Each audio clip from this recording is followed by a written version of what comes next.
Many startups underestimate the role of marketing in the failure or success of their business. Marketing is war. Marketing is about attacking and defending what you have captured. Marketing means successive failures and reattacks. Hi, I'm Alex and welcome to another part of Lessons from $1 Million Failures.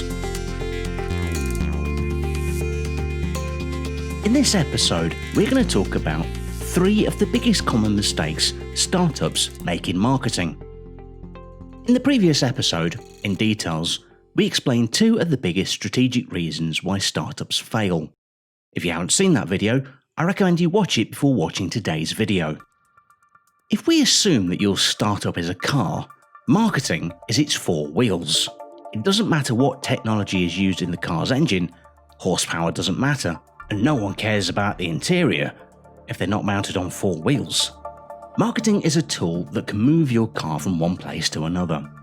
Defining marketing wrongly, underestimating the role of marketing, and doing purely aggressive marketing are the 3 unforgivable mistakes that startups make. Mistakes that ruin their business. Let's talk about the first mistake, that is, the wrong definition of marketing. To be honest, the whole issue of startups has moved in a direction that is more like a cult than a specific and practical path to starting up a successful business. Most people who speak of startups have tech in mind. The vast majority of them think that wearing jeans and a t-shirt will make them a founder like Steve Jobs. Unfortunately, in cult startups, there are entirely wrong definitions of marketing. At first, many said marketing was not a concern, so everyone was attracted to guerrilla marketing. Now, it's a while that they speak of growth hacking. Interestingly, guerrilla marketing and growth hacking are both one and the same concept.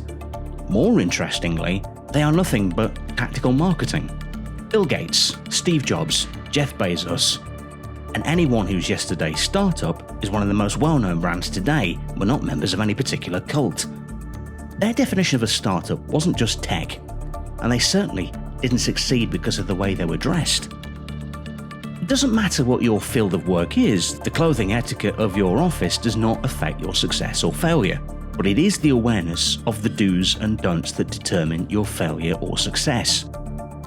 On the other hand, it has recently become customary to see all marketing as internet marketing. Don't you believe it? Google the term marketing for startups. At least the first 10 pages only tell you how to send an email, how to create a newsletter, and what to do on social media. Spamming doesn't mean marketing. The task of marketing is far more than primitive online promotion. Marketing recognizes what the market needs.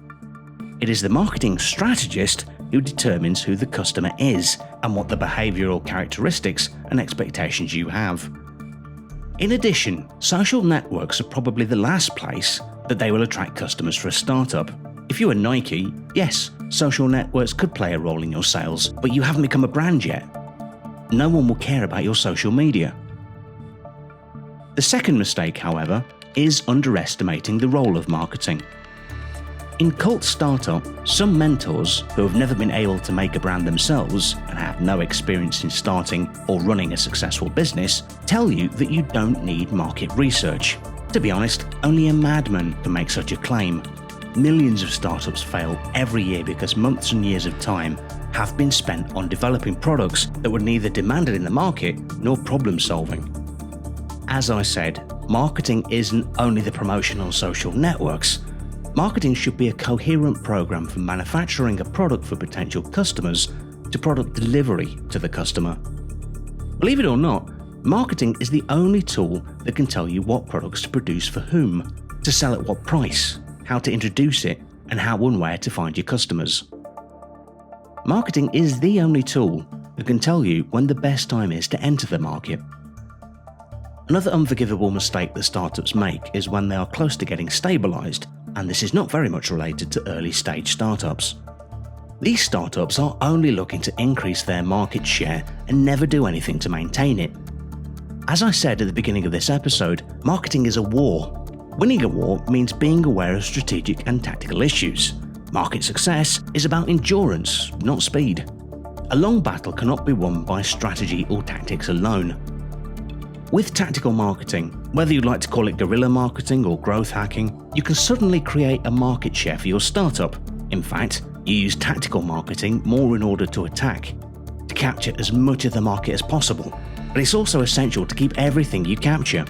Not only did the great ancient empires conquer, but they also protected the size of their empire by protecting the conquered territories. Not only is defense critical, but also it is much more difficult and costly than capture.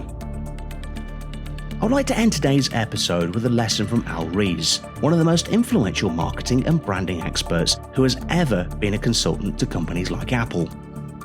Al compares marketing with alcohol. If you want to better understand what he means, one day watch people from behind the window of a bar. Everyone looks cheerful and happy with the first 2 or 3 shots, but if they continue to drink, after a while, everyone will look depressed and sad. Marketing is the same. Before you do anything about marketing, first think carefully about the outcome. Check the effect in the short and long term, and then take action. How much do you agree with what was said in today's video? Please share your comments with us and others in the comments section below. I'm Alex, and these were lessons from the $1 Million Failures. I will see you again on the next video.